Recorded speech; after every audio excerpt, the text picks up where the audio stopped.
जैसा कि मैं कल इतिहास में पार्ट 2 भारत में राष्ट्रवाद पढ़ा रहा था, उसमें मैं आपको समझा चुका था। उसमें से जो शेष रह गया है, एक हेडिंग लेते हैं, नमक यात्रा और सविनय अवज्ञा आंदोलन। नमक यात्रा क्या थी, इसके बारे में समझते हैं। देश को एक करने के लिए महात्मा गांधी जी को एक प्रतीक दिखाई दिया कि नमक बनाकर देश को एक कर सकते हैं।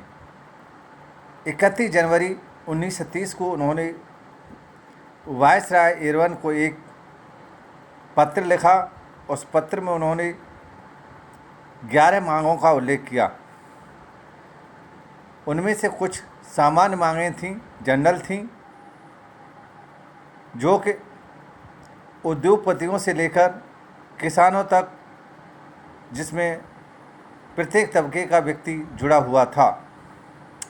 गांधी जी इन मांगों के जरिए से समाज के सभी वर्ग थे, सभी वर्गों को एक साथ जोड़ना चाहते थे। गांधी जी ने के अभियान में जो शामिल हुए थे, उनमें से महत्वपूर्ण मांग थी, वो चाहते थे जो नमक पर जो टैक्स लगता है उसको ख़त्म किया जाए। नमक के टैक्स को ख़त्म करना चाहते थे, क्योंकि नमक का इस्तेमाल अमीर गरीब सभी करते हैं। क्यों, आप जानते हैं कि नमक एक भोजन का अभिन्न हिस्सा है, इसलिए नमक पर कर और उसके उत्पादन पर सरकारी इजारेदारी को महात्मा गांधी ने ब्रिटिश शासन का सबसे दमनकारी पहलू बताया था।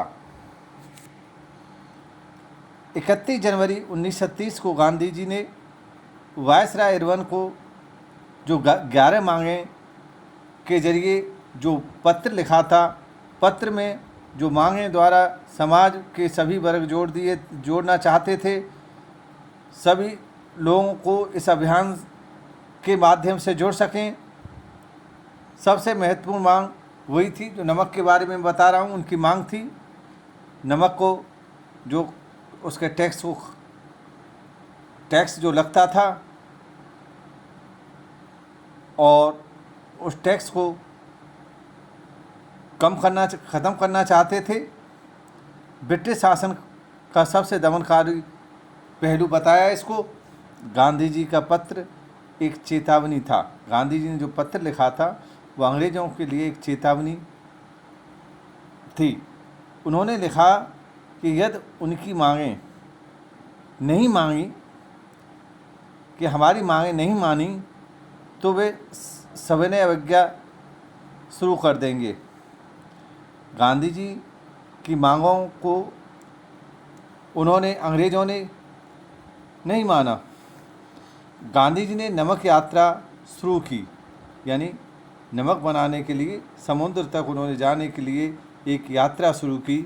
यह यात्रा गांधी जी के साबरमती जो आश्रम है, साबरमती आश्रम है, वहाँ से 240 किलोमीटर दूर डांडी नामक गुजराती तटीय कस्बे पर जाकर समाप्त होती थी। 6 अप्रैल 1930 को गांधी जी डांडी पहुँचे। डांडी स्थान है, समुद्र का किनारा था। वहाँ पर उन्होंने समुद्र का पानी उबालकर नमक बनाना शुरू किया। ये काम जो किया, ये कानून की अवहेलना थी। नमक कानून तोड़कर गांधी जी ने सविनय अवज्ञा आंदोलन शुरू किया। जैसे ही गांधी जी ने नमक का जो कानून तोड़ा, नमक बनाकर, उसके साथ साथ सविनय अवज्ञा आंदोलन शुरू किया। आंदोलन में नमक कानून तोड़ा गया। सरकारी नमक कारखानों के सामने प्रदर्शन हुआ। विदेशी कपड़ों का बहिष्कार हुआ। शराब की दुकानों को पिकेटिंग हुई। किसानों ने लगाम देने से मना कर दिया और कर्मचारी अपने पद से, अपने कार्य से इस्तीफा देना शुरू कर दिया। आंदोलन की घटनाओं से, इन घटनाएं जो ऐसे भी घटनाएं हो रही थीं, उन घटनाओं से चिंतित औपनिवेशिक सरकार कांग्रेसी नेताओं को जेल में डालने लगी। जो जिनके अधीन भारत था, जो औपनिवेशिक सरकार थी, उन्होंने जो नेता थे कांग्रेसी, उनको जेल में डालना शुरू कर दिया। अप्रैल 1930 में जब खान अब्दुल गफ्फार खान को गिरफ्तार किया तो आंदोलन और हिंसक हो गया। जैसे ही अब्दुल गफ्फार खान को उन्होंने गिरफ्तार किया, आंदोलन ने अपना उग्र रूप धारण कर लिया। बड़ी संख्या में लोग मारे गए, बहुत सारे लोगों की मृत्यु हो गई। गांधी ने एक बार फिर इस आंदोलन को वापस लिया। 5 मार्च 1931 को गांधी जी ने इरविन के साथ समझौते पर हस्ताक्षर कर लंदन में होने वाले द्वितीय गोलमेज सम्मेलन में भाग लेने पर अपनी सहमति दे दी कि चलो कोई बात नहीं है, हम इस सम्मेलन में, आपके गोलमेज सम्मेलन में भाग लेते हैं। इस पर उन्होंने सहमति दे दी। इस सहमति के बदले ब्रिटिश सरकार राजनीतिक बंदियों को छोड़ने पर राजी हो गई। जो सहमति थी गोलमेज सम्मेलन के सम्मिलित होने के लिए, जो राजनीतिक नेता थे उनको उन्होंने बंदी बनाया हुआ था, उनको छोड़ने के लिए अंग्रेज राजी हो गए। दिसंबर 1931 को गांधी जी उस सम्मेलन में भाग लेने लंदन गए। कहाँ पर गए? लंदन। बातचीत असफल रही, यानी जो बातचीत का जरिया था वो सफल न होकर असफल रहा। कांग्रेस को गैर कानूनी घोषित कर दिया गया। उन्होंने कहा कांग्रेस गैर कानूनी काम कर रहे हैं। गांधी जी ने सविनय अवज्ञा आंदोलन दोबारा शुरू कर दिया। 1934 तक आंदोलन की गति कुछ धीमी रही।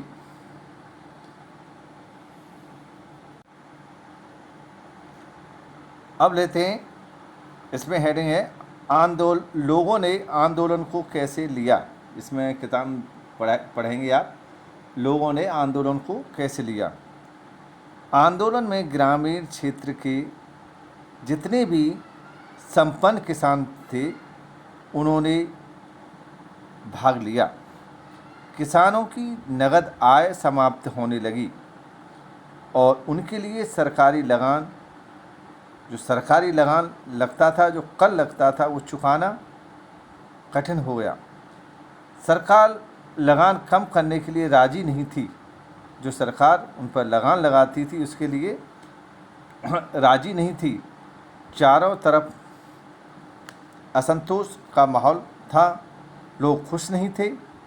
किसानों के लिए स्वराज की लड़ाई स्वराज की जो लड़ाई थी, उनके साथ जो बाहरी लगान लिया जाता था उसके विरुद्ध थी। सन 1931 में जब लगान में कमी हुए बिना आंदोलन वापस ले लिया गया तो उन्हें काफ़ी निराशा हुई। सन 1932 में आंदोलन दोबारा से शुरू हुआ तो काफ़ी लोगों ने इसमें भाग लेने से मना कर दिया। उसका मतलब था गरीब लोग ये चाहते थे कि उन्हें ज़मींदारों को जो भाड़ा चुकाना होता था उसे माफ़ किया जाए। प्रथम विश्व युद्ध के दौरान भारतीय उद्योगपति और व्यापारियों ने काफ़ी लाभ कमाया। जब प्रथम विश्व युद्ध के समय पर क्या हुआ, जो भारतीय उद्योगपति थे, जो व्यापारी थे, उस समय उन्हें काफ़ी मुनाफा हुआ, वे शक्तिशाली हो गए। उन्होंने अपने विरुद्ध होने वाली औपनिवेशिक नीतियों का विरोध किया। सन 1920 में भारतीय औद्योगिक एवं व्यवसाय कांग्रेस और सन 1927 में भारतीय वाणिज्य उद्योग परिसंघ का गठन किया गया।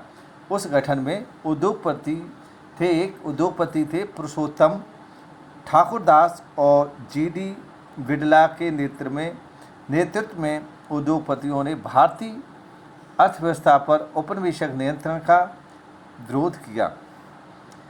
जो गोलमेज सम्मेलन था वो असफल होने के बाद व्यवसायिक संगठनों का जोश भी कमज़ोर पड़ गया।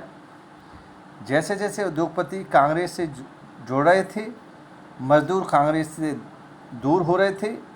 सन 1930 में रेलवे कर्मचारियों की और सन 1932 में गोंदी कर्मचारियों की हड़ताल हुई। कांग्रेस अपने कार्यक्रम में मजदूरों की मांग जोड़ने से घबरा रही थी। क्या कहती, मजदूरों की जो मांग थी उसको जोड़ने के लिए घबरा रही थी। उनको लगता था कि इससे उद्योगपति आंदोलन से दूरी बना लेंगे। उनका मतलब था यदि हमने गरीबों की, मजदूरों की मांग रखी तो जो उद्योगपति हैं वो हमसे दूर हो जाएंगे। शहरी क्षेत्र की जो अच्छे वर्गों में रहने वाली, अच्छे घरानों की जो महिलाएं, ग्रामीण क्षेत्र की संपन्न किसान परिवारों की महिलाएं आंदोलन में हिस्सा ले रही थीं। उनका भी योगदान था।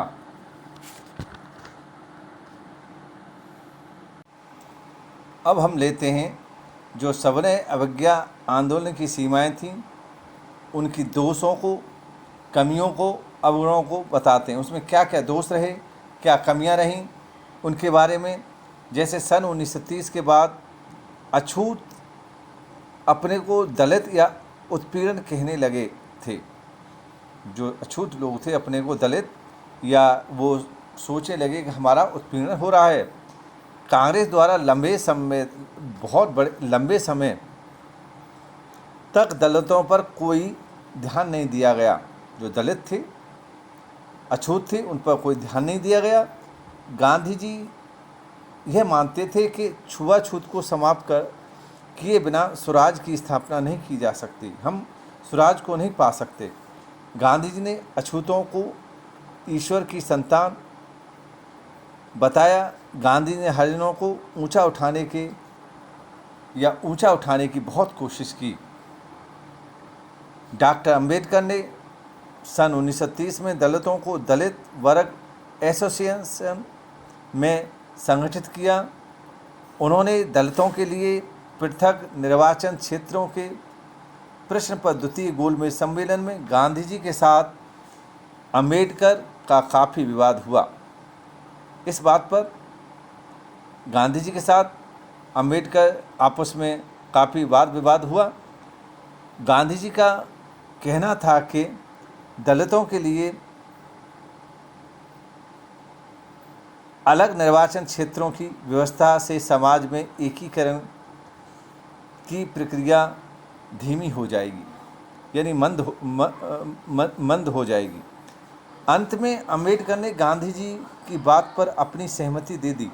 जब उनकी वार्तालाप हुआ, कुछ आपस में समझे एक दूसरे को, तो उन्होंने अंबेडकर जी ने गांधी जी की बात की सहमति दी और सितंबर 1932 में पूना एक्ट पर, जो पूना एक्ट पैक्ट हुआ था, उनका एक पैक्ट हुआ था, उस पर हस्ताक्षर कर दिए गए। मोहम्मद अली जिन्ना का कहना था, मोहम्मद अली जिन्ना थे, उन्होंने कहा था कि यदि मुसलमानों को केंद्रीय सभा में आरक्षित सीटें दी जाएं और मुस्लिम बहुल प्रांतों बंगाल और पंजाब में मुसलमानों को जनसंख्या के अनुपात में प्रतिनिधित्व दिया जाए तो मुसलमानों के लिए पृथक निर्वाचिका की मांग छोड़ने के लिए तैयार हैं। यदि ऐसा करते हैं तो हम पृथक दो निर्वाचिका की जो मांग है उसको छोड़ देंगे। इसके साथ साथ इसमें आया एक सामूहिक अपनेपन का भाव। अब हम समझेंगे सामूहिक अपनेपन का भाव। राष्ट्रवाद की भावना तब पैदा होती है जब लोग यह महसूस करने लगते हैं कि वे एक ही राष्ट्र के अंग हैं। सामूहिक अपनेपन की भावना आंशिक रूप से संयुक्त संघर्षों के कारण पैदा होती है। क्या हुआ? राष्ट्रवाद को साकार करने में योगदान जो देते हैं, इतिहास व साहित्य, लोक कथाएँ व गीत व चित्र, प्रतीक, ये सभी उसमें आते हैं। इनके माध्यम से योगदान दिया जाता है। भारत माता की पहली तस्वीर, जो भारत माता की जो पहली तस्वीर है, बंकिम चंद्र चट्टोपाध्याय ने बनाई थी। किसने बनाई थी? जो बंकिम चंद्र चट्टोपाध्याय ने बनाई थी, उनके द्वारा बनाई गई थी। 1870 के दशक में उन्होंने एक गीत लिखा था, उस गीत का नाम था वंदे मातरम। बाद में इसे उन्होंने अपने उपन्यास आनंद मठ में शामिल कर लिया। स्वदेशी आंदोलन की प्रेरणा से रविन्द्रनाथ टैगोर ने भारत माता की छवि को चित्रित किया। भारत माता के चित्र में भारत माता को एक सन्यासिनी के रूप में चित्रित किया गया। एक सन्यासिनी के रूप में उनका चित्र था, उसे चित्रित किया गया। भारत माता की छवि की प्रतिष्ठा को राष्ट्रवाद में आस्था का प्रतीक के रूप में लोग मानने लगे। राष्ट्रवाद के विचार को भारतीय लोक कथाओं के माध्यम से मजबूत किया गया। बंगाल में रविन्द्रनाथ टैगोर भी लोक गाथा गीत, बाल गीत और मिथकों को एकीकृत करने में निकल पड़े। जब इसके बाद मद्रास में नटेशा शास्त्री ने the folk lords of southern India के नाम से तमिल कथाओं का बृहद संकलन 4 खंडों में प्रकाशित किया। वो कहते थे कि लोक कथाएँ राष्ट्रीय साहित्य होती हैं। उन्होंने कहा जितनी भी लोक कथाएँ हैं राष्ट्रीय साहित्य मानी जाती हैं। बंगाल में स्वदेशी आंदोलन के समय एक तिरंगा झंडा होता है, उसमें जो रंग होते हैं हरा, पीला, लाल बनाया गया। सन 1921 तक गांधी जी ने स्वराज का झंडा तैयार कर लिया था। यह झंडा भी तिरंगा सफ़ेद, हरा और लाल था। झंडे के बीच में गांधीवादी प्रतीक चरखे को स्थान दिया गया था, जो स्वावलंबन का प्रतीक है। इन्हीं के साथ साथ इतिहास की पुनर्व्याख्या राष्ट्रवाद की भावना उत्पन्न करने का एक अन्य साधन थी। गांधी जी ने आंदोलन के जरिए पूरे देश को एकता के सूत्र में पिरोने का कार्य किया। अब हम आपको पाठ पढ़ा चुके हैं, समझा चुके हैं। आप इसको स्वयं पढ़ेंगे, इसका अध्ययन करेंगे, फिर इसके बाद हम आपको एनसीईआरटी से संबंधित प्रश्न लिखाएंगे, लिखकर भेजेंगे।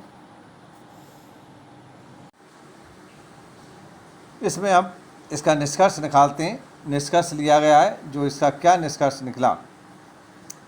अंग्रेज सरकार के खिलाफ जो गुस्सा बढ़ रहा था, अनेक भारतीय समूहों और वर्गों को स्वतंत्रता के साझा संघर्ष में की ओर खींच रहा था।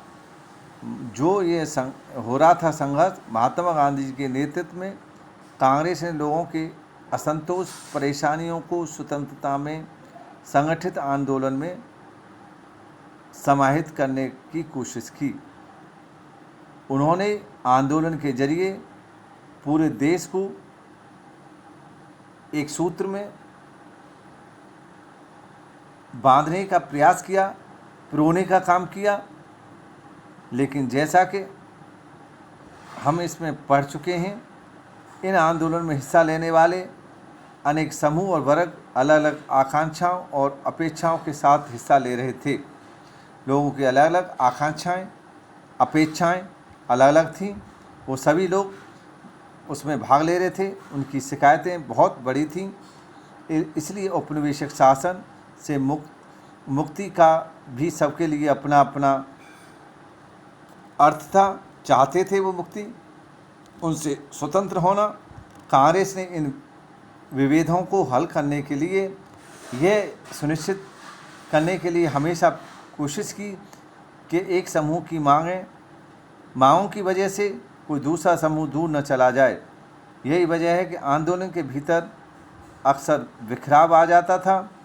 कांग्रेस की सरगर्मियों राष्ट्रीय एकता के शिखर को छूने के बाद बिखराव और आंतरिक टकरावों के चरण आ जाते थे।